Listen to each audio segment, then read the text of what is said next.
Welcome back to SaltWire, show about good people doing good things in the local food and drink industry. And one of those people is Andrew Al-Khoury, who is the owner and chef. Well, we'll talk about the word chef later. Yeah. aFrite, which is located on Lower Water Street here in Halifax. So welcome to the show, Andrew. Well, thank you very much, Mark. So Andrew, tell us a little bit about being on MasterChef. I always had a passion as my back passion or my side hustle or all that sort of stuff. So just a friend of mine sent me a link to an application for a television show, which I had no clue about. I never watched these shows. It was a very bizarre process as well for me. And it was almost to the point where I felt like I played hard to get with the producers. Yeah. And I said, what is this show, MasterChef? What is that? You know what I mean? And they're like, you don't know? You know, like, and I was like, well, I don't know. It's just, and that, I think that made them want me more. There you go. So you got them wanting, and then you came near the top. Yeah. I was a finalist in the top 10 on my first go around, season 2. And then I opened a catering company between that time as a side hustle to my job.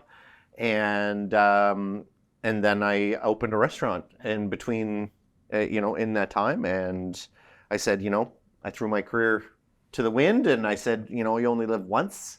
YOLO, I think the kids say. So okay, so now you went through MasterChef, did really well. You've been on the show a few times, but the big decision in my is to open a restaurant, which is I've always struggled with that. The romantic thoughts. Do I want to do it? And I never do. Ask 9 people or 10 people about opening a restaurant. They're going to say the exact same thing 10 times out of 10, and it's, oh, that's a hard business. And is it a hard business?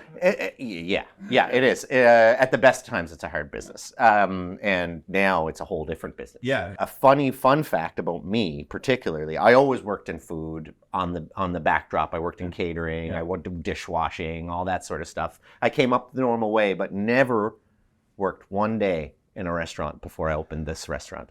That's right. Not one. But I took the challenge on, and I was very, very passionate, and still am very passionate about both business and food. So it was a natural marriage. Tell us a little bit, because obviously the struggles of the restaurant industry are very real these days. Yeah. And one of them obviously was, the pandemic. Can only imagine. Yeah. How do you survive through that? We found ways to make the restaurant survive up until the pandemic, and I thought that was a success. Yeah. And we were at the point, I remember at the Burger Week was coming in 2020 when the pandemic hit, and we were I felt like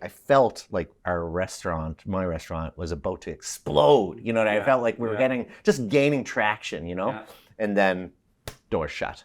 I remember when the mandates were that we had to, shut down and all that sort of stuff. And within the next day, we converted into what we called at the time trunk service. Yeah. Meaning you could park out in a line outside and you open your trunk and we'll put your food in. You never have to contact us. You bought it online and we called it trunk service, and we thought we were being really hip, and it was popular, and we changed our entire menu within 3 days.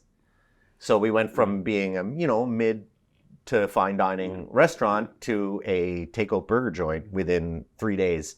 I remember the conversation with my chefs and my cooks, and I said, listen, if you don't love cooking burgers, then maybe you shouldn't be cooking steaks. So we have to learn to love cooking whatever we are cooking, because we have very little choice in this matter right now. We have to survive. On a micro level too, Halifax has changed immensely. Halifax has changed immensely, and there's a new guard and an old guard, and I'm not 5 years into the restaurant, and I'm quickly becoming the old guard. Yeah. So talk about that part, because we know obviously a lot of income is going to the waterfront. Yeah. And to a number of restaurants that are in there. Is it just that much harder to make a living with the level of competition these days? Yes. So I think with the industry in Canada being challenging, there's a natural migration from Ontario to places that have lower rents or untapped opportunities or things like that. And what we're seeing is a massive influx of Toronto restaurants coming to the Halifax waterfront and other similar places in Halifax. And they have a lot of money, relatively speaking, to Halifax operators. And that's, with those realities, it makes it absolutely a compounded challenge for people that were operating under specific numbers, say from tourists, cruise ships, and now all those markets are saturated. So what's the end statement then? Is the end statement that if you're a consumer out there and you want to be supportive of the economy, is it to look out and research and how do you how do we say, how do we make conscious decisions as a consumer? Are we supposed to, if we as a society deem that we only want to have Costco's, Walmart's, Home Depot's, and Boston Pizzas, then we can have that. But then you're not going to have the creative, smaller operators or the little shop down the corner, and we're going to go to this corporate structure where everything we buy is off Amazon, and we never have to leave our house. And that's if that's what society deems as what we need, then it is what it is. But I won't be here for long. Well, yeah. So, in conclusion, thanks for coming on and talking to me about your restaurant, what the industry is going on, and let's not live in a world where we only get to go to Boston Pizza, because I don't mean that. I couldn't handle it. Sorry, Boston Pizza. Please don't sue us. Yes, exactly. Anyway, thanks, Andrew. Yeah, thank you very much, Mark.